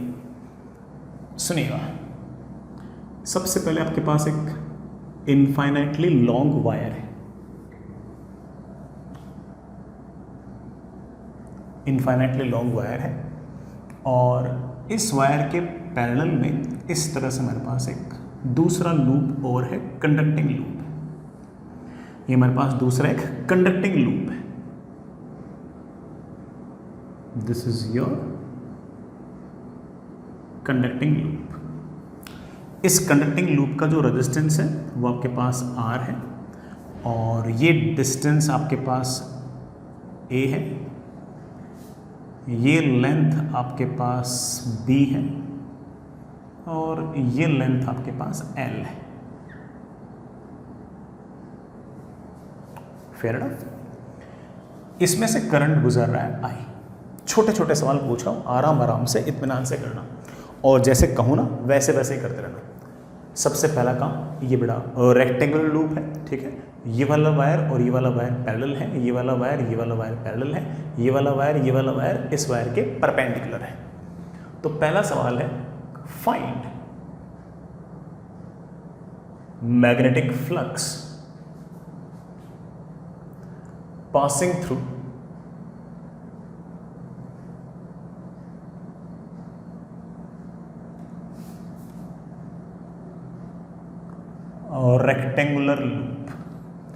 रेक्टेंगुलर लूप से गुजरने वाला फ्लक्स कितना है। तो पहला सवाल तो बड़ा आपसे यही है, रेक्टेंगुलर लूप से गुजरने वाला फ्लक्स कितना है। चलिए बेटा निकालते हैं। ये फ्लक्स बेटा पहले आपको निकालना सिखा चुका हूं। आप इस इनफाइनाइटली लॉन्ग वायर से x डिस्टेंस दूर जाइए और इस तरह से dx की थिकनेस लीजिए।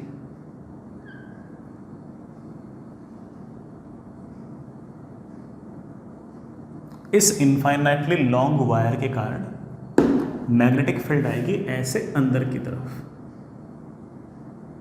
तो ऑफ कोर्स इस लूप में से कुछ हल्का फुल्का फ्लक्स गुजरेगा।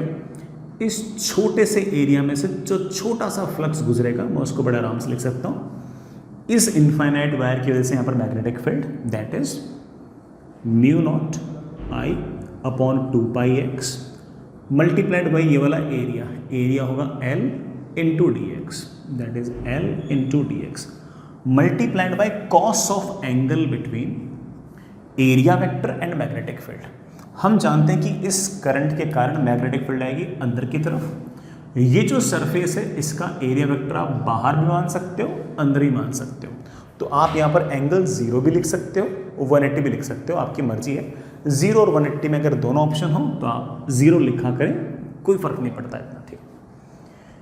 आप कहोगे सर हमने तो सिर्फ और सिर्फ इस इतने से एरिया में से जो गुजरने वाला फ्लक्स है वही निकाला है। सर मुझे तो यहाँ से लेकर यहाँ तक का सारा फ्लक्स निकालना है। अगर सारा फ्लक्स निकालना है तो ऑब्वियस बात है कि सारे के सारे फ्लक्स को जोड़ दो। तो मैंने जोड़ने के लिए इंटीग्रेट कर दिया, म्यू नॉट बाहर, I बाहर, L बाहर, 2π बाहर, म्यू नॉट बाहर, I बाहर, L बाहर, 2π बाहर, dx अपॉन x बाहर। x की वैल्यू को कहाँ से कहाँ तक इंटीग्रेट करें। x की वैल्यू को इंटीग्रेट करना पड़ेगा इस पॉइंट से लेके इस पॉइंट तक। इस वाले पॉइंट पर x की वैल्यू a है और इस पॉइंट पर x की वैल्यू a प्लस b है, और हमारे पास आंसर आ गया that is mu not IL upon 2π log of, आसान सा इंटीग्रेशन बेटा, a plus B upon A. ये एक तरह से हमसे सवाल का पहला पार्ट हुआ अभी तक, ठीक है। आगे चलते हैं नेक्स्ट। अब अगला सवाल ये है, ये तो बेटा पहला सवाल। अब अगला सवाल ये है कि इस इनफाइनाइट वायर में करंट अगर I is equals to I not e raise to power minus T upon tau time के साथ वेरी कर रहा है। अगर ये करंट टाइम के साथ वेरी कर रहा है तो ऑफ कोर्स इस लूप में से गुजरने वाला फ्लक्स भी टाइम के साथ वेरी करेगा, और अगर वो टाइम के साथ अगर वेरी करेगा तो ऑफ कोर्स इसमें से गुजरने वाला फ्लक्स अगर वेरी करेगा तो इसमें कुछ ना कुछ EMF भी इंड्यूस तो होगी। तो अगली बात बेटा मेरे पास ये है, if current in this wire is varying like this, then find EMF induced in a rectangular loop।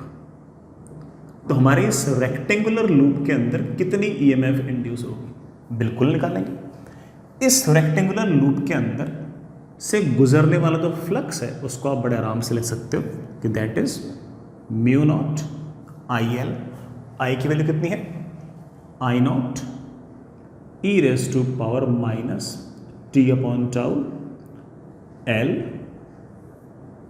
Upon 2π log of A plus B upon A. ये तो फ्लक्स है। इस लूप में से गुजरने वाला फ्लक्स अगर टाइम के साथ वेरी हो रहा है तो ऑफ कोर्स इसमें से कुछ ईएमएफ इंड्यूस भी तो होना चाहिए। और आप बोलोगे हाँ सर, उस ईएमएफ इंड्यूस की वैल्यू होगी minus D phi by D t. हालांकि मैं अगेन माइनस को कोई बहुत ज़्यादा इतनी वैल्यू नहीं देता, बट ठीक है, आसान सा इंटीग्रेशन है। Mu not constant, I not constant, 2 pi constant, L constant, log of A plus B upon A constant, E raise to power minus T upon tau का इंटीग्रेशन होगा, E raise to power minus T upon tau multiplied by -1 upon tau. बड़ा minus एक पहले से भी था, वो minus minus हो गया कैंसिल। ये आपका आ गया ईएमएफ इंड्यूस्ड। ईएमएफ इंड्यूस्ड आ गया तो कोई मुझसे पूछ ले कि सर इस पूरे के पूरे तार में करंट कैसे होगा, तो आप बोलोगे सर रेजिस्टेंस आर तो दे रखा है और इसमें ईएमएफ कितना आया वो भी मुझे पता लग गया। तो कोई करंट पूछेगा तो हम करंट कह सकते हैं, that is simply E by R. हम करंट बड़े आराम से कह सकते हैं, current is simply E by R. तो इस तरह से अगर मैं एक बार फ्लक्स लिखना आता हो तो हम सारे के सारे काम बड़े आराम से इस तरह से कर सकते हैं, कोई इतना बहुत भारी काम नहीं है। एक छोटा सा काम और, मैं इसे मिटा रहा हूँ बेटा, सवाल में एक पोर्शन और करो, और वो पोर्शन ये है कि अगर मान लीजिए कि इस इनफाइनाइट वायर के अंदर करंट जो है वो इस तरह से वेरी कर रहा है, I is equals to I not sine omega t, then find EMF induced in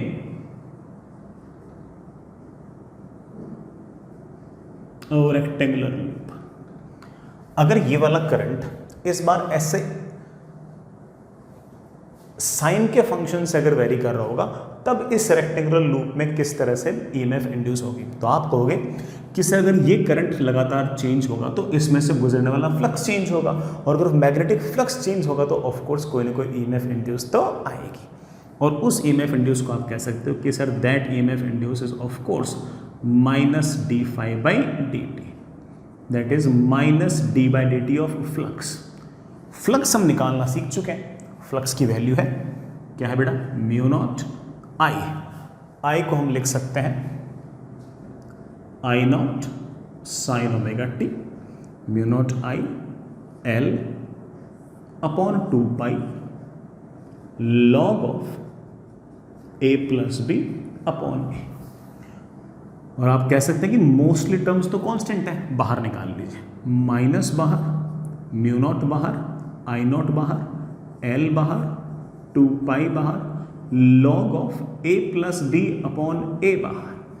sign omega T का डिफरेंशिएशन होगा ओमेगा टाइम्स, ओमेगा बड़ा बाहर निकाल लो, साइन का differentiation is of course cos omega T. ये आ गया आपका इस लूप के अंदर जो ईएमएफ इंड्यूस हुआ है वो। ये ईएमएफ किसी केमिकल सेल की वजह से नहीं है, ये ईएमएफ तो ऑफ कोर्स ये करंट अगर चेंज होगा तो इस लूप में से गुजरने वाला फ्लक्स चेंज होगा, और अगर फ्लक्स चेंज होगा तो इसमें कोई ना कोई ईएमएफ इंड्यूस होगी। और कोई मुझसे पूछ ले कि सर करंट कितना होगा, तो आप करंट कह सकते हो that is E by R. ये माइनस ना दिखाना चाहो तो कोई इतना इशू नहीं है, बड़ा माइनस तो सिर्फ और सिर्फ डायरेक्शन रिप्रेजेंट कर रही है और कुछ नहीं है। आप कह सकते हो current will be simply E by R, current will be simply E by R. तो इस तरह कोई भी सवाल हो हम बड़े आराम से इनको निपटा सकते हैं। मैं यहाँ पर एक छोटा सा एक सवाल और पूछूंगा।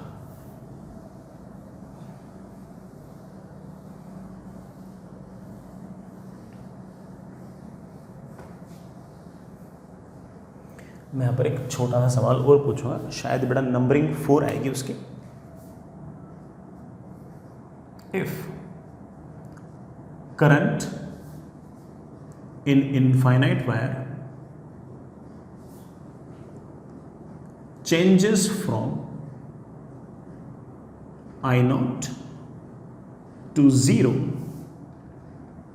in delta t time, find average EMF induced in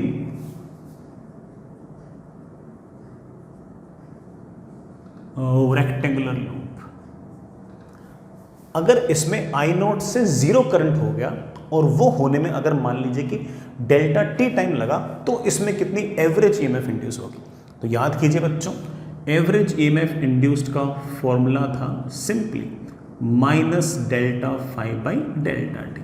delta phi मतलब change in flux, delta T मतलब टाइम टेकन।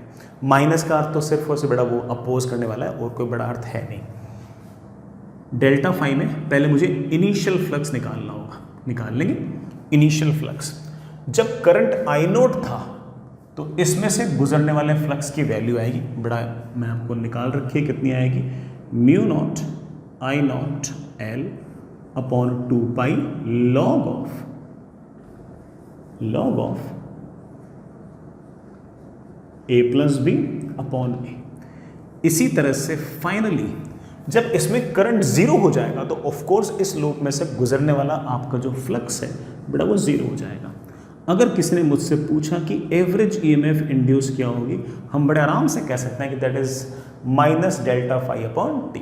सिर्फ मैग्नीट्यूड लिखना चाहो तो आप कह सकते हो सिर्फ चेंज इन फ्लक्स तो आएगा this minus this, that is mu not I not L upon 2 pi log of A plus B upon A. Minus 0 लिखना चाहो माइनस 0 लिख सकते हो, डिवाइड बाई ये फ्लक्स चेंज होने में समय कितना लगा, डेल्टा टी। ये आपका आ गया एवरेज ईएमएफ इंड्यूस्ड। एक बात और बेटा, इसी सवाल का एक पार्ट और पूछ लूं, find charge flown in rectangular loop. जो हमारा रेक्टेंगुलर लूप है उसमें आखिर कितना चार्ज फ्लो किया ये बताओ।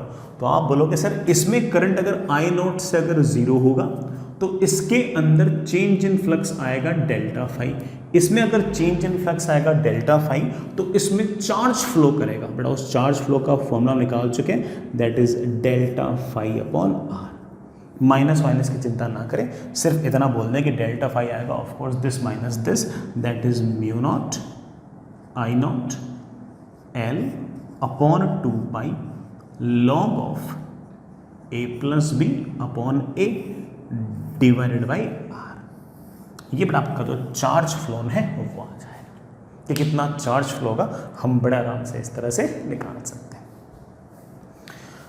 आई होप बड़ा आप इस बात को समझ गए होंगे हम कैसे कैसे फ्लक्स निकाल रहे हैं, कैसे कैसे सारी की सारी कैलकुलेशंस कर रहे हैं। नॉट दैट टफ, बहुत आसान सी। चलिए और देखते हैं, हम थोड़ी सी ऐसी कैलकुलेशंस और करते हैं और इत्मीनान से करते हैं, खूब सारे सवाल करते हैं तो हमें आराम से और बेटर तरीके से आइडिया लग जाएगा कैसे ईएमएफ इंड्यूस होती है। और ये सारी की सारी बातें हमारे ईमान के चलो कि चैप्टर के आखिर तक काम आएंगी।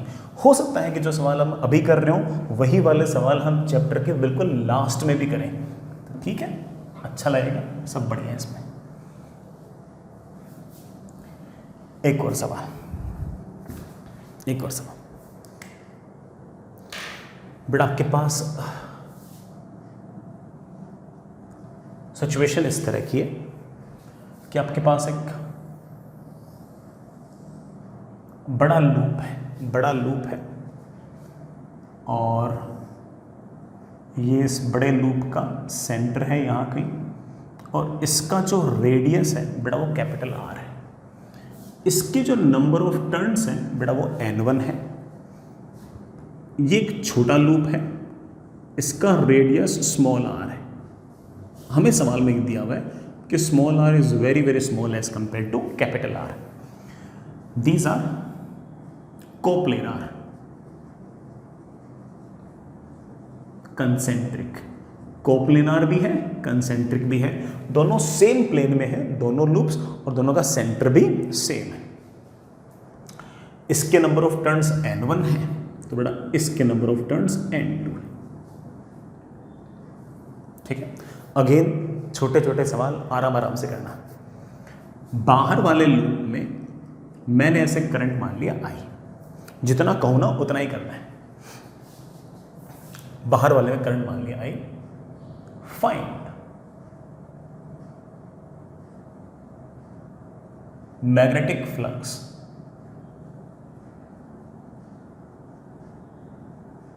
passing through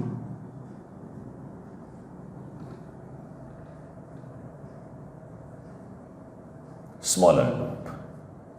अगर बाहर वाले लूप में करंट आई है तो इस स्मॉलर लूप से कितना मैग्नेटिक फ्लक्स गुजर रहा है वो निकालो। आप कहोगे सर अगर इसमें करंट अगर आई है तो इस लूप के कारण मैग्नेटिक फील्ड आएगी बाहर की तरफ और उस मैग्नेटिक फील्ड की वैल्यू हमें लिखनी आती है। अब मैंने एक अजम्पशन ले लिया। क्या अजम्पशन ले लिया कि जो सेंटर पर मैग्नेटिक फील्ड है वही यहाँ है, वही यहाँ है, वही यहाँ है, वही यहाँ है, वही यहाँ है, वही यहाँ। और हर जगह मैंने मैग्नेटिक फील्ड सेम इसलिए मान ली क्योंकि सवाल में मुझे दे रखा है कि स्मॉल आर जो है वो कैपिटल आर के सामने बहुत छोटा है, तो ये सारे पॉइंट तो नज़दीक नज़दीक हैं, तो हम हर जगह मैग्नेटिक फील्ड सेम मान सकते हैं। और उस मैग्नेटिक फील्ड की वैल्यू बेटा करंट कैरिंग लूप के कारण सेंटर पर मैग्नेटिक फील्ड की वैल्यू तुम्हें पता ही है, mu not N1I upon 2R। ठीक है, अब ये जो मैग्नेटिक फील्ड आई है ये आई है बाहर की तरफ, ये है इसका सरफेस। इस सरफेस का एरिया वेक्टर आप बाहर भी मान सकते हो, अंदर ही मान सकते हो। अंदर मानोगे तो मैग्नेटिक फील्ड और एरिया वेक्टर के बीच में एंगल 180 हो जाएगा। अगर आपने एरिया वेक्टर बाहर मान लिया तो आप कह सकते हो कि मैग्नेटिक फील्ड भी बाहर की तरफ और एरिया वेक्टर भी बाहर की तरफ। 0 और 180 डिग्री दोनों ही आप लिख सकते हो, दोनों ही लिख सकते हैं। बेटा अगर आपको एक चूज करना पड़े तो 0 चूज कर लिया करो।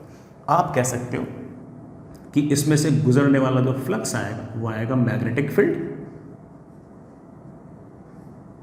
मल्टीप्लाइड बाई इसका area is pi are square. Sorry, pi are square तो सिर्फ और सिर्फ एक लूप का एरिया है, ऐसे एक लूप नहीं है, ऐसे n2 नंबर ऑफ लूप है। और अगर ऐसे n2 नंबर ऑफ लूप है तो multiplied by n2 multiplied with cos of angle between magnetic field और एरिया वेक्टर के बीच का एंगल। वी नो दैट कि मैग्नेटिक फील्ड और एरिया वेक्टर के बीच एंगल इज 0 डिग्री। तो हमारे पास फ्लक्स की वैल्यू आ गई है, यही तो सवाल था। That is mu not N1 N2 mu not N1 N2 pi are square upon 2 times capital R into I। लेकिन अब एक्चुअल सवाल तो अब स्टार्ट होता है। अब मैं कह रहा हूं कि बाहर वाले तार में अगर करंट जो है, अब सवाल का दूसरा part, if I changes from 0 to I0 in time delta t, then find average EMF induced in smaller loop। अगर बाहर वाले तार में करंट 0 से I0 अगर चेंज होता है और चेंज होने में अगर डेल्टा टी टाइम लेता है तो छोटे वाले लूप के अंदर एवरेज ईएमएफ कितनी इंड्यूस होगी। तो आप बोलोगे कि सर एवरेज ईएमएफ इंड्यूस्ड का आपने फॉर्मूला बता रखा है, माइनस हटाओ, एक ही बात बेटा, change in flux upon change in time. Of course time कितना लगा, डेल्टा टी। जब करंट I0 हो गया तब इसमें से गुजरने वाले फ्लक्स की वैल्यू है mu not N1 N2 pi are square I0 upon 2 times R। जब इसमें करंट 0 था तो इसमें से गुजरने वाला फ्लक्स ऑफ कोर्स I को रखूंगा 0 तो 0। ये लो बेटा, ये आंसर आपका, ये आंसर, ये आपकी एवरेज ईएमएफ इंड्यूस्ड है, ये आपकी एवरेज ईएमएफ इंड्यूस्ड। समझ गए इस बात को। कितना चार्ज वार्ज फ्लो किया अगर ये पूछा होता तो आप बोलते sir delta phi by resistance, तो बड़ा पक्की बात है कि छोटे वाले लूप का रेजिस्टेंस आपको सवाल में दे रखा होता, हम वो भी निकाल लेते। अब इसी में मैं आपसे अगला सवाल पूछता हूं, मैं इसे मिटा रहा हूं, इसकी जरूरत नहीं है, अगले चलिए बेटा अगला सवाल आपसे पूछ रहा हूं। If I varies as I is equals to I0 cos omega t, find EMF induced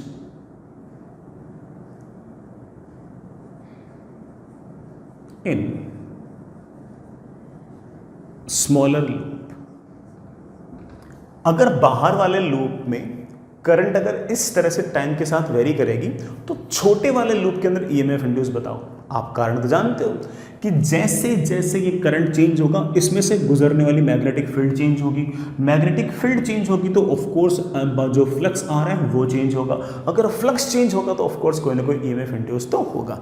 आप कह सकते हो कि that EMF induced is minus D phi by D t. ये बड़ा माइनस लगाओ ना लगाओ मुझे कोई इतना फर्क नहीं पड़ता। दैट इज माइनस, इसको डिफरेंशिएट कर दो, minus of this flux. Flux है कितना, mu not n1 n2 upon 2 times capital R into pi are square into I, but I constant नहीं है बल्कि उसकी वैल्यू है I not cos omega T. बड़ा मोस्टली टर्म्स कांस्टेंट है, बाहर निकाल लो, mu not constant, n1 constant, n2 constant, pi are square constant, I not constant, 2r constant.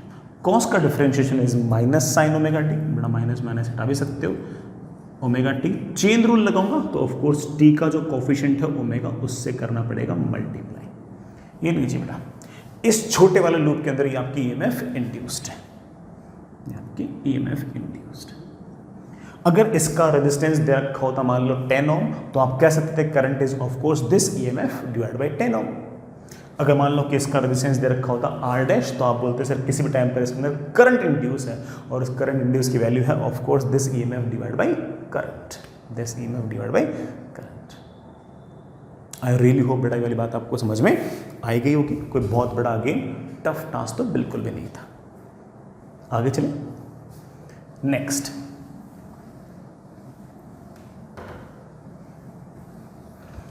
अगर इसी में मैं आपसे कह दूं कि बाहर वाला जो तार है उसमें करंट इस तरह से वेरी कर रहा है, I is equals to I not E raise to power plus T upon tau, limit ऐसे लिख दिया मैंने।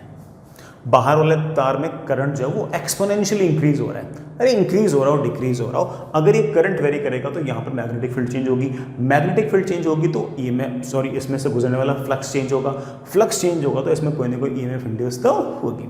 If I is equals to I naught e raised to power t upon tau, then find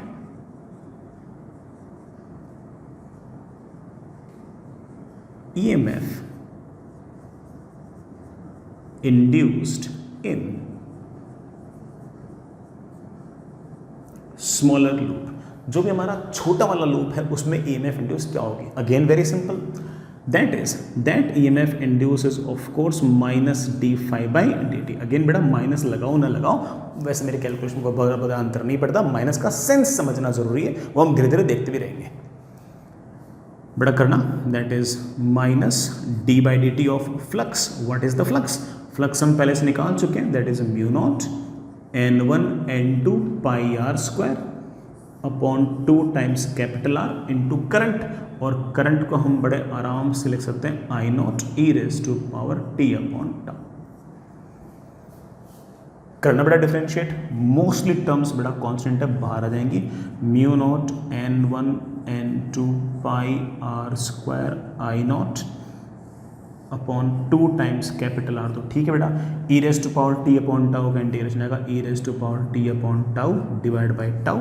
बेटा चाहो तो minus भी लगा सकते हो, ना लगाओ तब भी कोई दिक्कत नहीं। ये आपका ईएमएफ इंड्यूस्ड है किसी भी टाइम टी पर, किसी भी टाइम टी पर आपका ईएमएफ इंड्यूस है।